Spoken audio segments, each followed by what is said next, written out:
သမိုင်း entertainment မှာကြိုဆိုပါရစေ။တင်သိပါသလား။ကမ္ဘာပေါ်မှာအကြီးကျယ်ဆုံးစာကြည့်တိုက်တစ်ခုဟာတစ်ချိန်ကအီဂျစ်နိုင်ငံ Alexandria မှာတည်ရှိခဲ့ပူပါတယ်။ Alexandria စာကြည့်တိုက်ကြီးမှာစာလိပ်ပေါင်း9သိန်းကျော်ရှိခဲ့ပါတယ်။အဲ့ဒါဟာရှေးခေတ်ကကမ္ဘာတဝန်းကသိပ္ပံစေပညာ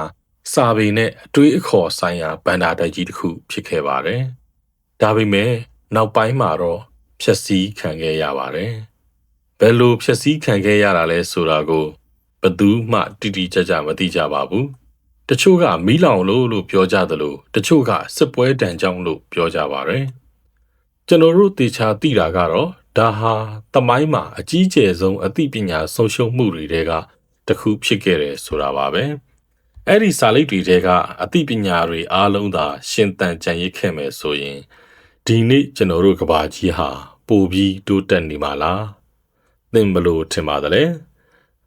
အခုလိုစိတ်ဝင်စားဖို့ကောင်းတဲ့သမိုင်းကြောင်းတွေကိုပိုသိရဖို့အတွက်သမိုင်း edutainment ကို follow လုပ်ထားကြပါဦးနော်